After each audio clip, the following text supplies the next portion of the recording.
ജീവിതത്തിൽ ആദ്യമായിട്ടാണ് power bank കൊണ്ട് പറഞ്ഞ് ഇനാഗ്രേറ്റ് ചെയ്യണത്. നീ എന്തൊരു കള്ളനാടാ, ഇവിടെ കൊണ്ടുവന്നത് പ്രസ് ചെയ്താൽ മതി കാരണം അതൊരു ടൈമിങ് അവിടെ ഉണ്ട്. ഞാൻ വിളിച്ചത് ഇത് വെച്ചിട്ട് എങ്ങനെ പ്രസ് ചെയ്യാൻ പറ്റുമോ?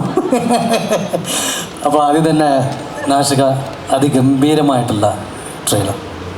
കാരണം എന്താ വെച്ചിട്ടുണ്ടെങ്കിൽ നമ്മൾ സാധാരണഗതിയിൽ നമ്മുടെ സിനിമ കാണുമ്പോഴത്തേക്കും നമുക്ക് തന്നെ അറിയാലോ, ഒരു ട്രെയിലർ നമ്മൾ വീട്ടിലിരുന്ന് കാണുമ്പോഴത്തേക്കും നമുക്കറിയാം ഇത് ഓടുമോ ഓടില്ലേ എന്നൊക്കെ നമുക്ക് ഉള്ളിൽ ഉണ്ടാവുമല്ലോ, സ്നേഹം കാര്യങ്ങളൊക്കെ അത് വേറെ.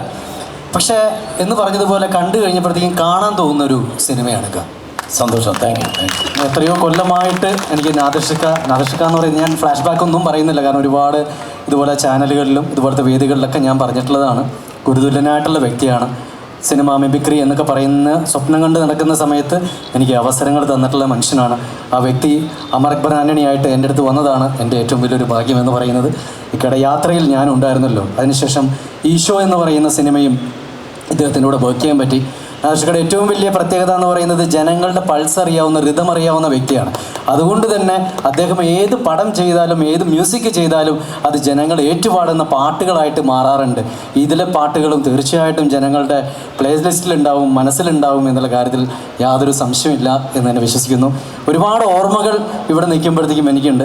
പ്രത്യേകിച്ച് എനിക്ക് അശോകേട്ടൻ, കാരണം എന്താ വെച്ചിട്ടുണ്ടെങ്കിൽ ഊമപ്പണിൻ ഉരിയാട പയ്യൻ എന്ന് പറയുന്ന പടത്തിൽ എൻ്റെ വലങ്കൈയായിട്ടുള്ള കഥാപാത്രം ചെയ്ത ഒരു വ്യക്തിയാണ്.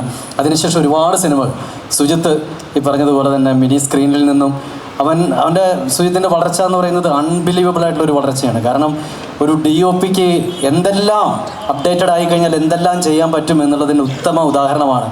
ഈ ലൂസിഫർ ആണെങ്കിലും എമ്പുരാനാണെങ്കിലും എല്ലാ ചിത്രങ്ങളിലും അവൻ്റെ ഒരു കയ്യൊപ്പ് എപ്പോഴും ഉണ്ടാവും സുജിത്ത്. ഇനി ഒരുപാട് സിനിമകളും കൂടി സംവിധാനം ചെയ്തിട്ടുള്ള DOP ആയി മാറട്ടെ എന്നുള്ളതും ആശംസിക്കുന്നു. ഈ ഒരു നിമിഷം തന്നതിന് എല്ലാവർക്കും നന്ദി പറയുന്നു. ഒപ്പം ഇതിൻ്റെ 100ാം ദിവസത്തെ ആഘോഷം നമുക്ക് ഒരുമിച്ച് ആഘോഷിക്കാനുള്ള വിഷ്ണു ഞാൻ അമർ അക്ബർ ആൻ്റണി എന്ന് പറഞ്ഞ പടത്തിൻ്റെ റൈറ്ററായിരുന്നു വിഷ്ണു. ഇവർ രണ്ടുപേരും കൂടി കഴിഞ്ഞിട്ടുണ്ടെങ്കിൽ എന്നും ഹിറ്റുകൾ ഉണ്ടായിട്ടുള്ളൂ. അതിനുശേഷം കട്ടപ്പനയിലെ ഹൃതിക് റോഷൻ ആണെങ്കിലും ഇതിലേക്ക് അടുത്ത ഹിറ്റിന് എല്ലാവിധ ആശംസകളും കേട്ടോ.